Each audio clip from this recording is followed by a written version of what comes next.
What's up, YouTube? All right, happy Sunday. Happy Sunday. Hope you guys are doing well. It's me, Daniel, with VintageMagic.com. All right, so this video is all about the American dream. What's the American dream? When you start out as a kid, how do you get there? How do you achieve it? I'm going to break down some of the scenarios of some friends and people I've known in my life. Even my mom, I'm going to talk about like what she went through and how, is it achievable? Because a lot of people ask the same question. Dan, I want to sell magic cards. I want to just game. I want to just travel the world like you. But the thing is, that's not how it works. There's a step-by-step process. It's not a guarantee. It takes some foresight, some luck. But definitely, if you invest in yourself and you take the time to watch this video, it's a longer-winded video. I hope you guys enjoy. And again, I appreciate you guys. A beautiful day here in Bellevue, Washington. Look at that, that's downtown Seattle. Hope you guys enjoy the video.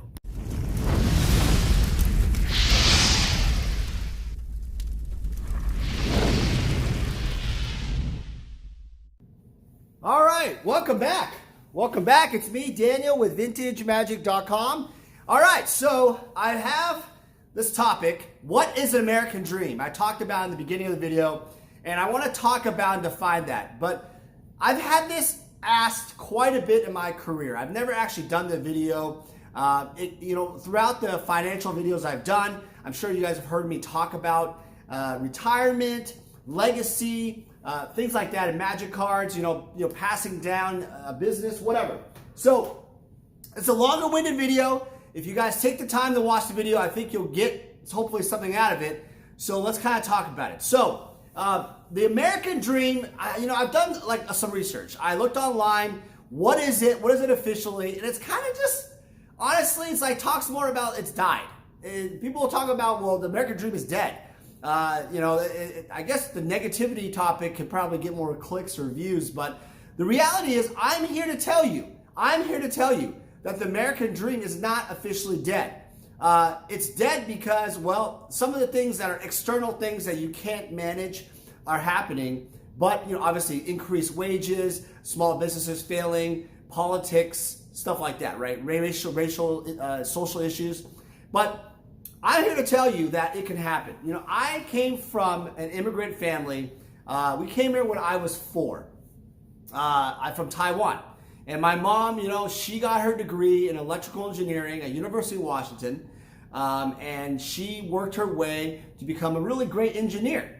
And, as I mentioned, I want to talk about my mom. She worked all her life through, I think, corporate America and engineering. I think General Electric she started, and then she became a contractor for like the military. I think she worked for Lockheed Martin, stuff like that. So she finally retired. And all she was left with really in her entire career, and she made, multi six-figure in some cases, a home that was paid off, and that's about it. There wasn't much stocks or anything, and the home was it's not like $1 million home. So I kind of highlight this because, obviously, her career kind of ended quicker because she's going through cancer right now. She's battling cancer. And I think of her all the time. I can't even go see her. Now I think she's in New Mexico. So it sucks but she really put herself in a position in her life to obviously, she retired with a home, right? And I kind of, I wonder, is that the American dream? I use that example like, is that the American dream? To some people, the American dream can also be, well, having multiple houses or be able to travel the world, or maybe not own a house at all. Just rent, travel, be able to, just do what you want. Maybe no kids. Some people, typical thing, white picket fence, have your home owned, have a retirement, have what you call this pension or 401k that pays for everything, and no debt, etc., right? But the thing is, the reality is, I'm here to tell you, I thought about this a lot before I did the video, and I realized the American dream is achievable if there's only one thing you do, I think that defines, it really is the one factor you can control. And that factor is your goddamn spending. That's it. You're spending. Yes, your spending. Everything else, what you make, yeah, you can control kind of, but I'm not gonna get into that topic. It's more about just the overall broad topic. You can go to college, right? You start out as a kid, working jobs. I worked in the grocery business, had multiple jobs through college. I worked at Subway also. I worked at Kmart back in the day. I worked at Larry's Market as a Fred Meyer, Albertson, Safeway. I did all those things, bagging groceries, checking groceries, stocking groceries, night shift, whatever, right? So I had the passion to earn money. I was motivated, and that work ethic was there, right? I mowed lawns. I remember for like $5 for my aunt, and she had businesses, and I really modeled I look back, like what really drove me to become more of an entrepreneur. I gotta say, my aunt Jenny, she's the oldest aunt. My mom was the second aunt, so she's the second, and so Aunt Jenny was a business owner. She had like a Chinese restaurant. She had an insurance business, a real estate business. I don't know if she had an accounting business, just multiple properties. I mean, she was basically became like a property manager in a management company. And then she also, I think now she has like some skyscraper condominium or apartment complex in Seattle. It's amazing. I think she's almost 70 now. I mean, it's absolutely incredible, right? So she built this career throughout her entire life. Remember, we all start the same. We're same social security. We have ours. We have a social security number, clean slate. Yes, and I get it. I know a lot of you are gonna be like, well, Dan, I came from this background. No, Dan, you were given this money, or some people were given this money. First off, I wasn't given a dime. Okay, I wasn't given $100,000, millions of dollars. Yes, my mom did help with some college stuff, and I worked throughout college stuff. But all in all, no, I don't think I never got a scholarship, nothing. So the reality is, I look back and I'm like, we all have that clean slate. We all are able to kind of get there. I'm not really going to get into your teen life, other than the fact that you have to establish. I think that the summary on you when you're younger is to basically establish work ethic. I think that's something that really is important to teach your kids, if you're a parent, to teach them responsibility, the value of money, that money isn't just like free. And I remember only getting a video game for, I got to pick one present for my birthday and Christmas. And my Aunt Jenny and my mom gave me a video game. So I got 4 video games effectively for the entire year, and that's all I had. I didn't want anything else, right? And that's all I got. And video games are not cheap. They're like $50 or something back in the day. They're not cheap. Nintendo, Super Nintendo, whatever. So I really like those games that I had were like, those were all I had. I really appreciated that. Well, there's a lot of abundance now these days with parents. I don't know what's going on where, and I'm also one of those people. Like, I like to spoil my son Nick and Scott, and we like to do things, but at the same time, I'm trying to teach, especially, Scott right now, he's 12, trying to teach him the value of money, right? Teaching him, like, you got to work for this. For example, he wanted some kind of like $300 bodyboard or something, and $300 is a lot of money. That's more than all my presents combined back in the day for video games. And the thing is, his grandma likes to spoil him, stuff like that. And I guess apparently there was a conversation about, should we help pay for this or not? We decided though was to go for the $60 board, because the reality is he needs to understand that first off, you're not a world-class bodyboarder. This board was a really amazing board. He'll get older, his size will get bigger, and also he hasn't really worked for it. It's not his own money really, right?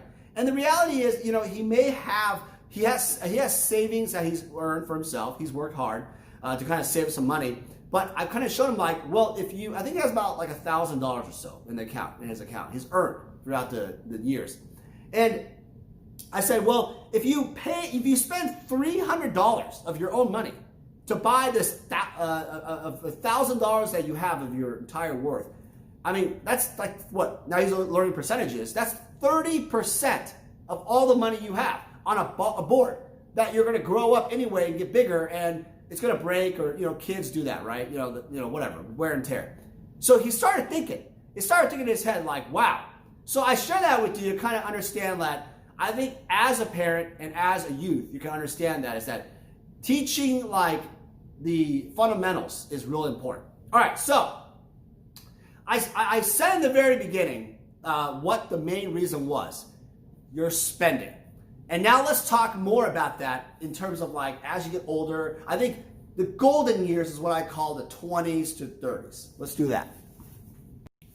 All right, so let's talk more about the college years, the 20s, the kind of the golden years of what I call like your career and investing and everything. So I think a lot of people, if you're in the right trajectory, are going to go, get to that college phase. Now, this video is not about arguing, is college worth it? Well, Dan, college, you don't really use the stuff you're going to do. I was a mechanical engineering degree at University of Washington. I didn't use anything about it. So I will say that regardless of what route you choose, I would always probably choose the I would choose the college route always.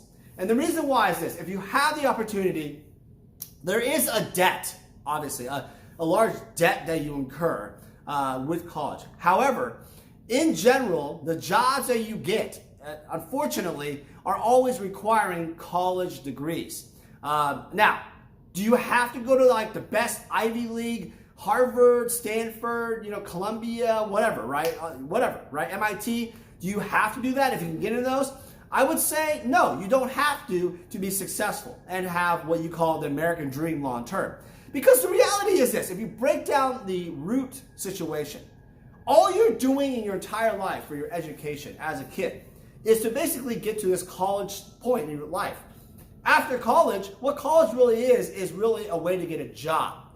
Yeah, it's just to get a job. So it doesn't matter if you went to the local university, got your 2 years, community college, and then you went to the 4-year for the other 2 years, get the 4-year. Doesn't matter. As long as you get that, it's fine. Also, some companies like Google, they require, I think, an MBA. I think they may have changed that over the years. I'm not sure. But at the time I was looking around, they required an MBA pretty much for their jobs. Now, I think companies are changing that. I think they're finally realizing that if you have the work experience, let's say I started a startup company and I dropped out of college and it was a multi-$100 million company, let's say, or 50 million, 20 million, whatever, right? I did that. I dropped out of college and I did that. But it was in the tech industry.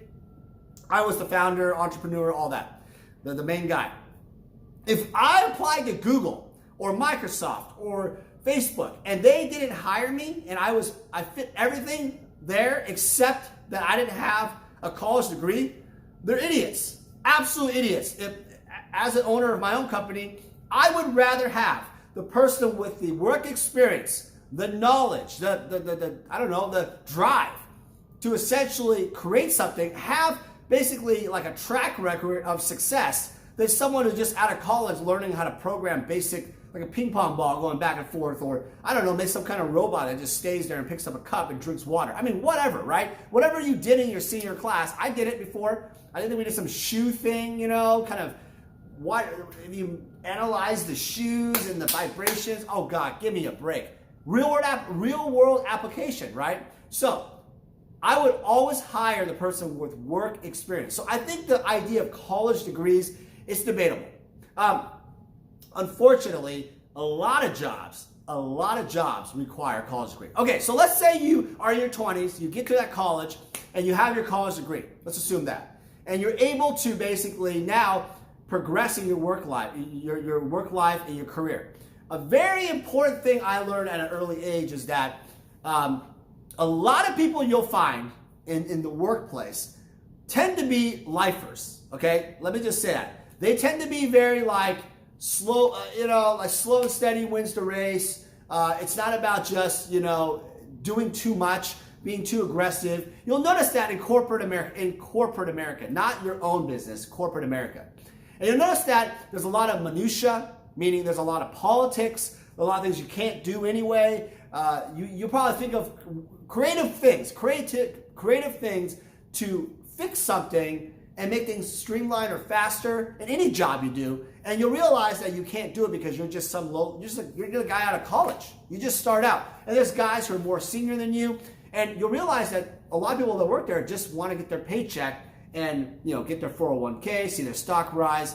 The creativity level tends to be very low. I'm not saying every company is like that. I'm saying most companies are like that, and that's the problem. So as you're doing that, you get your 401k, you work your X amount of years, and you basically progress into like the 60s or 65. I'm not sure how the progression works these days, but you finally can retire. And I want you guys to wake up and think about something here.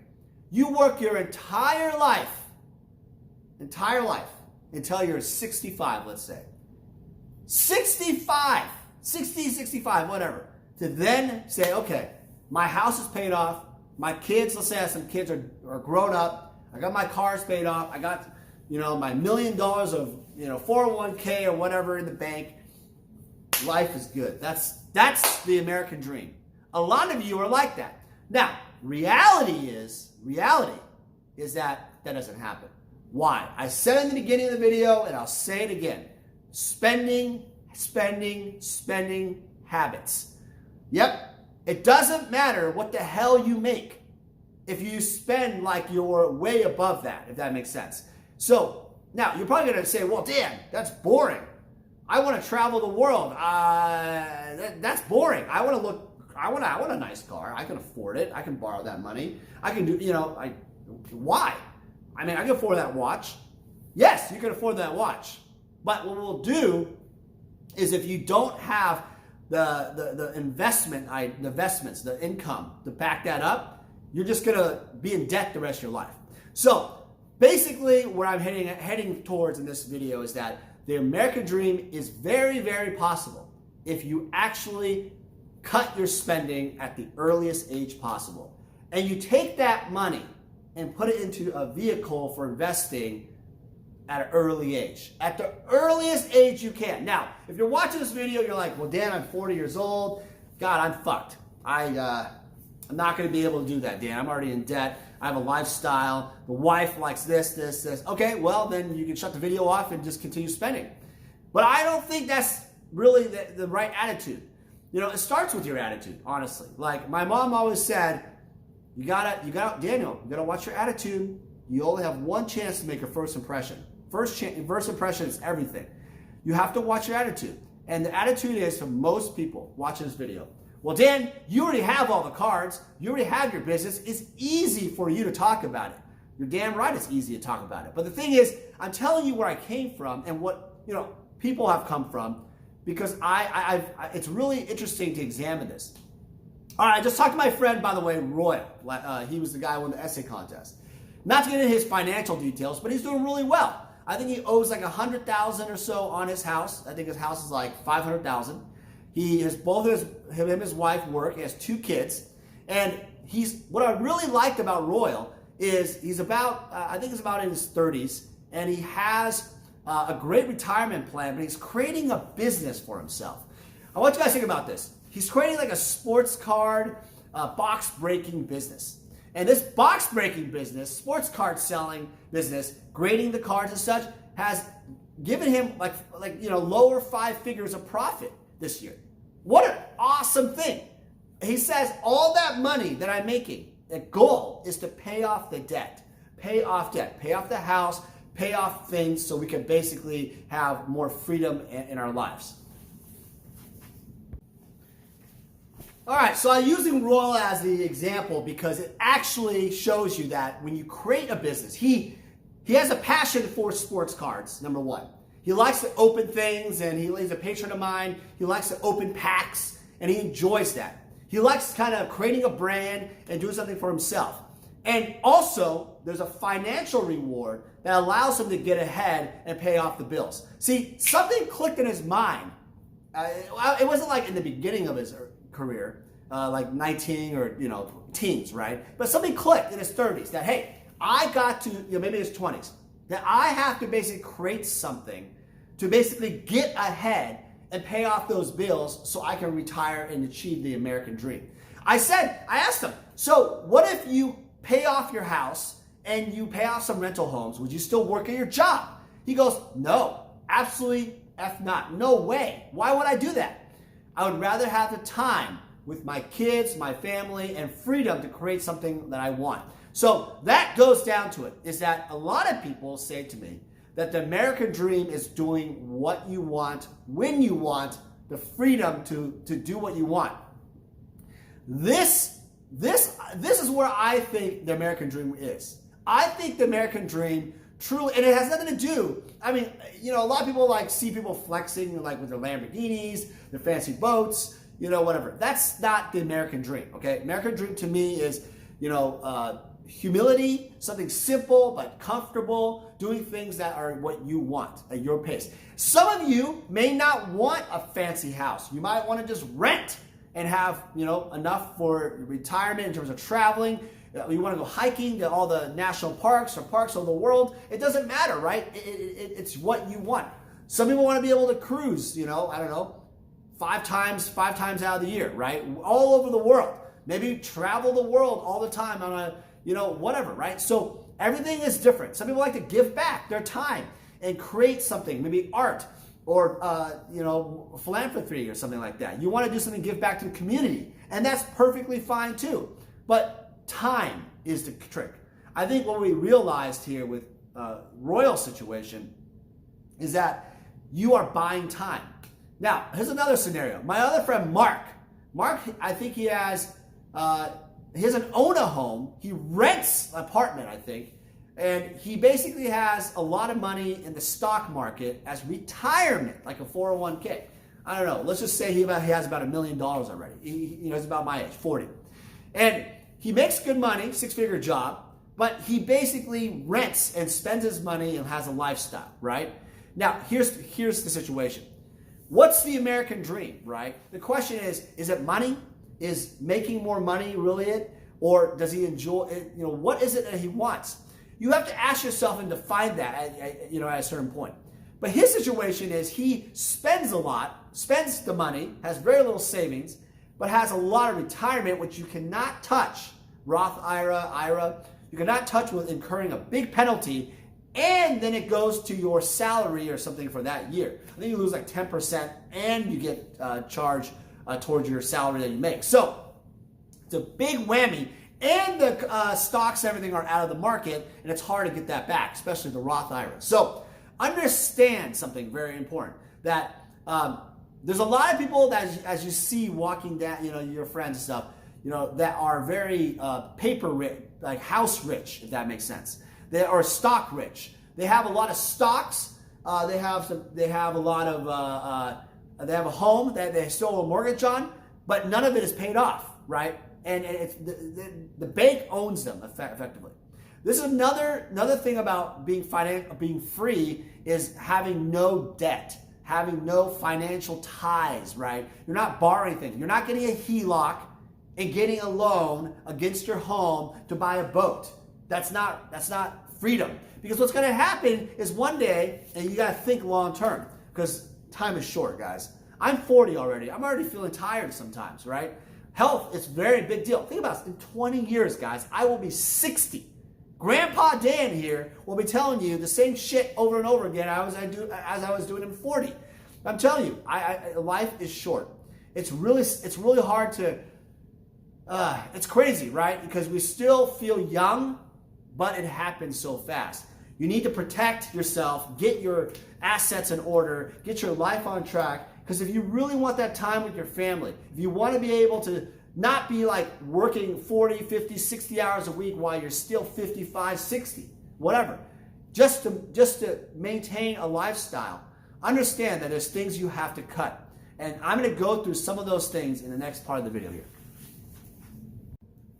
All right, so before we start on kind of what you can do to cut back to get to that point of the American dream, is I did forget that I did want to point out some things that basically will get you ahead. First off, there's only one major thing that you can get ahead, is that you can create a business, right? That businesses cost money to start up, but it has the potential for you to grow and to have a larger income, right?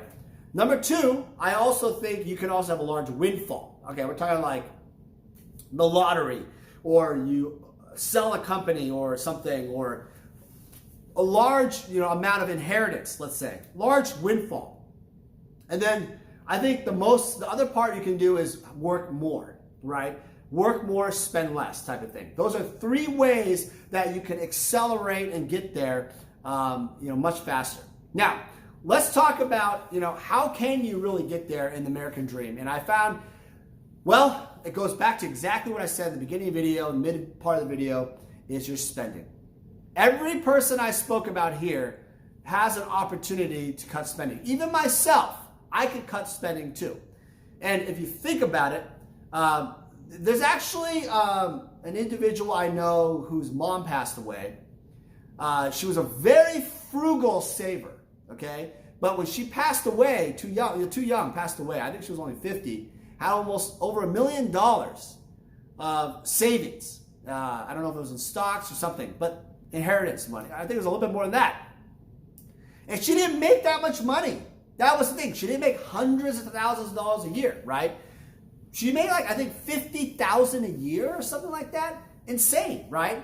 And I think about how does that happen mathematically? How do you start from 20 to 50 and incur $1 million through all the expenses and only make $50,000 a year approximately, around there? And I realized it was her spending. She was so frugal. She saved a lot. Now, I'm not saying that this is necessarily a good thing. She was too strict, too frugal, right? Almost in a way like you don't do anything. You gotta balance that. That's the hardest part about the spending, is that I want to go to the movies. I want to go travel. I want to see the world. I want to buy this nice clothes. I want to buy the newest iPhone. iPhones and all that, Samsung's $1,000 a phone, right? It's crazy now, right? I want to buy, Magic cards. Oh my God, Magic is so expensive. It could bankrupt you if you bought it wrong. So spending, but this person spent way less and had lots of money in the end of it all. And I just feel like, the reality is, I think the balance here is that you have to spend, you have to be able to save, but also spend where you feel a lifestyle. And also there's ways to spend things and not really spend money, but you can go travel to Yellowstone. We just got back from Yellowstone. It was beautiful. Doesn't cost very much. It's like $35 to go for a day. You can go the year pass for $90 or something to multiple parks. Great way to spend time with family very cheaply. If you go to Disneyland or Disney World, that stuff is expensive. I'm sorry. You might have to just cut that out for a while, right? Going out to eat too much, expensive. Oh, think about it. If you don't go out to eat, you don't go drinking, whatever, think about all the money you're saving all the time. So there's lots of ways you can find. I recommend getting a spreadsheet going. I say this to my Magic Business School people. You get your financial statement and you find ways you can cut it. It can be, maybe entertainment and stuff you don't even need to go. How about Starbucks? Oh my God, Starbucks is so expensive, right? Jamba Juice, wherever you're going, fast food. Fast food opens up, it's bad for you in many ways. It's not super healthy, and you're spending ridiculous amounts of money. Convenience store money, buying gum, energy drinks at full retail. You don't need that stuff, right? Cutting back on gas, maybe cutting back on the cars. Oh my gosh, cars are ridiculously expensive. Your heating bill, your electricity bill, where can you save? Lots of ways you can do it. So I recommend breaking it down. If you have questions, just go to vintagemagic.com and then contact us. I have a Patreon page, which I'll put the link below, and also in the video there'll be something about that. I have a consultation that I can go over with you. It's important to understand that your spending is the key. It is the root thing. I keep saying it. I feel like a robot saying the same crap. Okay, so that is the key thing, is your spending. Now, I will point out one thing, that when I said earlier in the video, luck and windfall, yeah, that plays. Right time, right place, foresight of things. You have to take risks in life to achieve larger reward, if that makes sense. You have to have a vision of something greater than just clocking in, clocking out, making some sales for, like, let's say you work for Verizon, you sell cell phones. Okay, I gotta sell 30 units a month. Okay, I sold 10 more, so that's just gonna get me rich. I should get that more, I should get more money. Or, you know, no, it doesn't work that way, because when you work at Verizon, you still have to be there selling the phones, stuck there at the store. No offense, you could get a commission, but it's how you use. So let's say you cut your spending. Now I'm talking about how you use your money. The money that you make in this lifetime, in this world, is mathematically a crazy combination of, you know, calculation. Think about this. Let's say you make $100,000 a year for 30 years of working. That's $3 million. You'll get taxed. Let's say you'll take home $2.25 million. I don't know. Depends on your bracket, plus or minus.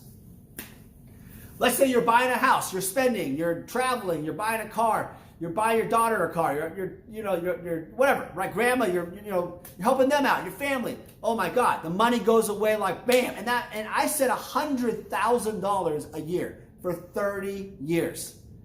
That's a lot of money to most Americans.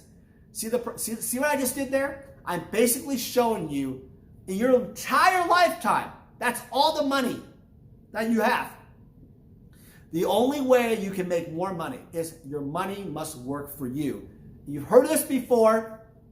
The last part, the final part, is where do I put my money into work and how do I get there?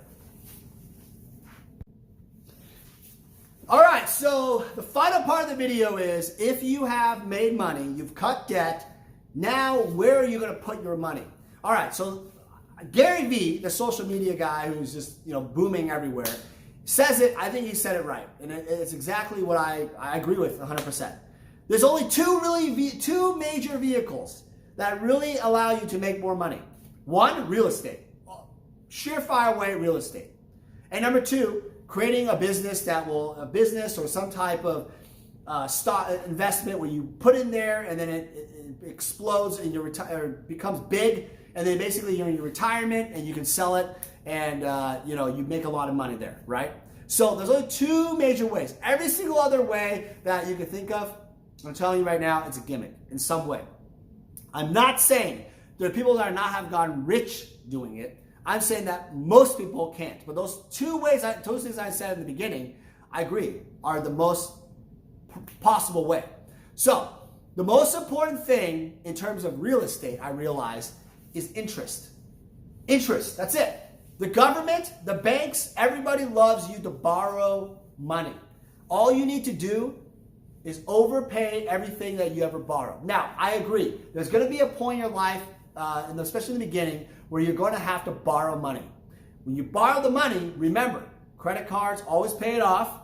Your house, car, always pay more above, because in the amortization table, I want you to pull up this thing. It's amortization. I like to use a guy named Dave Ramsey. He's a conservative, kind of investor, but his website, daveramsey.com, has a great amortization table for your house. Pull up your mortgage right now. Just right now, if you own a home or if you have a car or whatever. It doesn't matter what the hell you have, right? Pull up that. I want you to type in if you paid X amount of, pick a reasonable amount. Like if you have like a house payment that's like $2,000 a month and you pay $2,500 a month, like $500 more, how much would that $500 towards the principal affect your years of paying off that home? Oh, it's a lot. It is a lot. What is $100? It doesn't matter what you choose. You'll notice that it helps knock off that owed money. And that is the greatest thing, is that once you pay off, I say this to my friends, my neighbors, whatever, right? If you pay off that first home, you're going to feel like, man, the American dream is right there. Now, a lot of you be like, well, Dan, I don't even want to own a home. I just want to rent. That's fine, whatever, right? But remember, when you are older, you have to remember you are going to have a negative amount always against your rent that you have to keep renting. And it's also nice to have some sort of stability of knowing where you live, not moving all the time. There's a factor of that. But remember, you can't just eliminate rent and stuff when you're older. No, you have to calculate that. So that's why owning a home has its benefits there. Another thing is also rental homes. Same equation. once you're able to pay off that first rental home, like when I paid off my first rental home, it was like, wow, I don't owe anything to the banks. I paid it off super fast.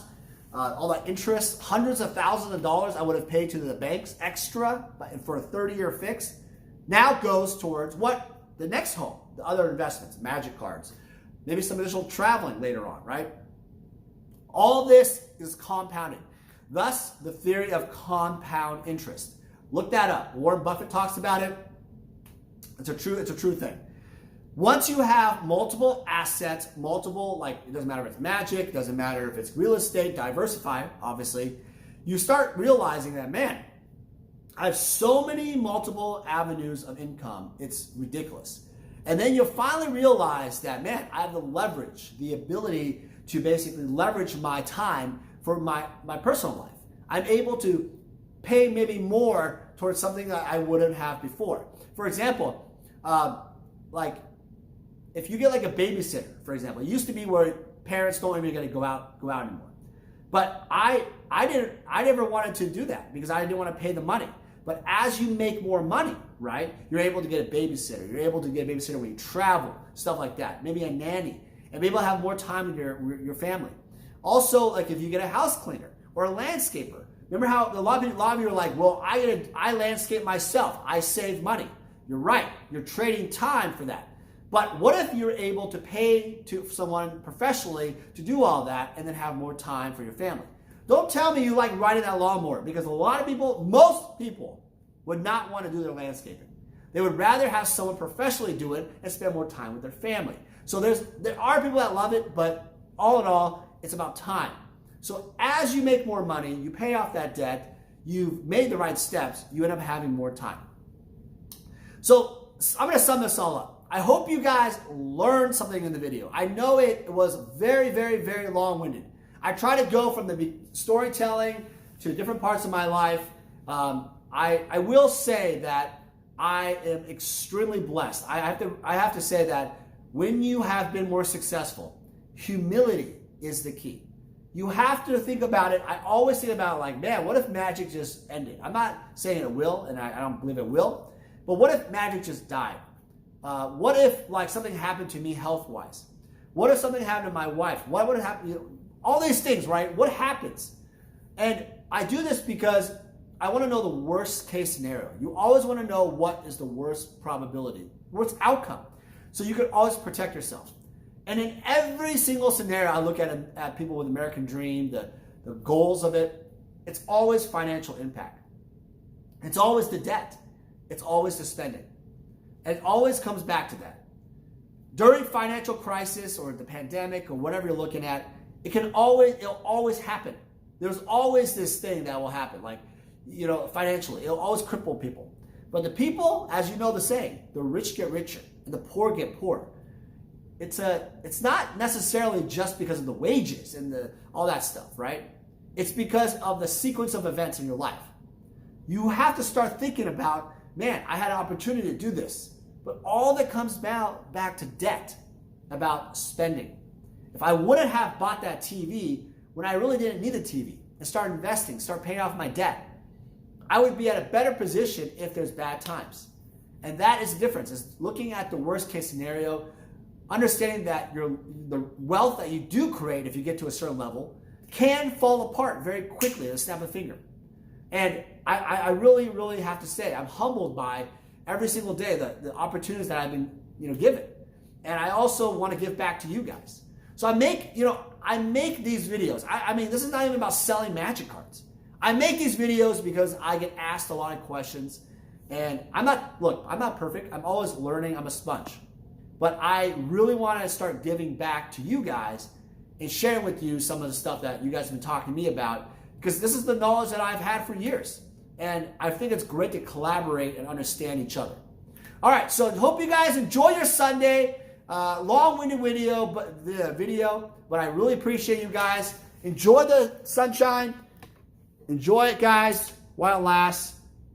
There it is, downtown Seattle, right across the lake. See you guys later. Have a great week. Thank you, everyone, for supporting our channel. It means a lot to me that you're enjoying the content we're putting out there. I have a Patreon page that supporters have access to special perks and rewards. Become a supporter at patreon.com/vintagemagic. As a patron, you receive exciting pricing on sealed product, flash sales, annual gifts, and personalized consulting services from me. Again, thank you for subscribing to our videos and supporting the channel. I love meeting players, collectors, and investors all over the world. If you see me at a Grand Prix, please come by and say hi. I would love to meet you. Thank you everyone for your support and friendship. Thank you everyone for watching the videos. I wanted to do a special thank you to Sam Tang from Kitchen Table Magic. He's been a great friend and a great artist producing the videos. Been very patient with me in his directing. And I also want to thank Brian Weissman. Brian and I have become friends out of this, and I've learned a lot from him. And he's spent countless hours sharing his knowledge and wisdom. Without you guys and the support of my Patreon, this would never be possible. If you guys have additional comments or suggestions, I'd love to hear from you guys. Just go to vintagemagic.com and go to the Contact Us page. I would love to hear from you. So thank you so much for watching. We'll talk to you soon.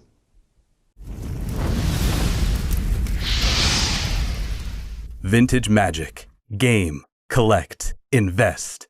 For more information about our consulting and professional services, visit vintagemagic.com.